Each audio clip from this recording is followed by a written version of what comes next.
Bonjour à tous et bienvenue sur cette petite vidéo. Aujourd'hui, je vais utiliser l'oracle communiquer avec son ange gardien pour aller voir notre petit message, celui qui éventuellement nous permettra d'avancer, que ce soit par rapport à une situation un petit peu compliquée dans laquelle on peut se trouver. Voilà, une situation qui peut tous nous arriver, qui nous cause du stress, du chagrin, dans laquelle on n'est pas forcément bien et pour laquelle un petit message est le bienvenu. Ou si jamais vous êtes dans une démarche de développement personnel, c'est pareil, un petit message, ça permet toujours de continuer à travailler sur soi parce que c'est pas tous les jours facile, hein, il faut le dire.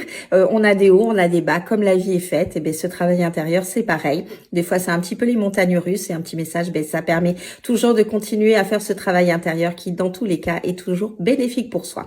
Donc, c'est parti. Hein, je papote. Mais bon, on va aller voir notre petit message.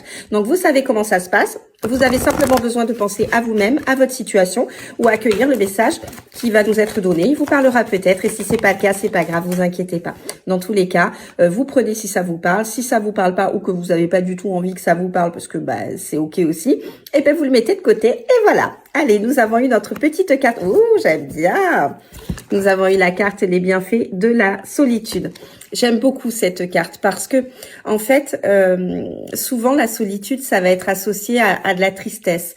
On va souvent être mélancolique de peut-être certaines situations ou relations qu'on a eues. Et quand on se sent seul, ben finalement, on a tous tendance à ne pas forcément bien vivre cette solitude. Alors qu'en fait, au contraire, la solitude, c'est vraiment quelque chose qui est bon pour nous.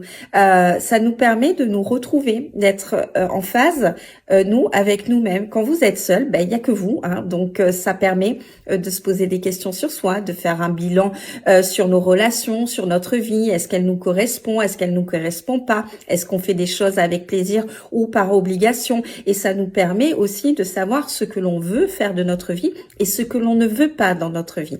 Et la solitude, il faut vraiment la prendre ainsi comme quelque chose de bénéfique pour votre âme, pour vous.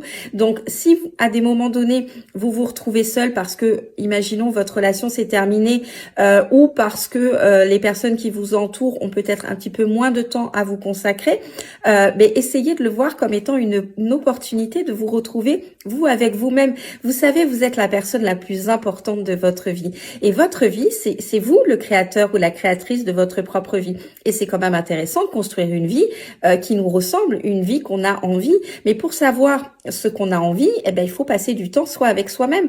Parce que, en fait, on est conditionnés tous dans des schémas de fonctionnement, dans des pensées qui sont plutôt limitantes. Votre famille vous a dit que bah, pour être heureux, fallait que vous soyez mariés et avoir des enfants, avoir une famille. Si c'est pas ce que vous voulez, vous avez le droit.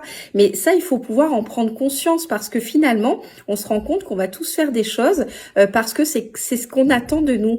Eh ben non, si ça ne vous parle pas, si ça ne vous vibre pas, eh ben ne les faites pas. Et ça, c'est en passant du temps soit avec soi-même qu'on sait ce qui nous correspond, on sait ce qui nous correspond pas et on sait ce qu'on veut surtout. Et c'est quand même assez intéressant de construire une vie qui nous ressemble à notre image et qu'on se souhaite. Donc, si vous vous retrouvez seul à des moments donnés, ne prenez pas ça comme étant un échec, comme étant une punition de la vie. Non, prenez-le vraiment comme une opportunité de vous retrouver vous, parce que vous resterez, quoi qu'il advienne, tout au long de votre vie, la personne la plus importante de votre vie. Voilà, sur ce, je vous souhaite une belle journée et je vous dis à très vite. Bye bye!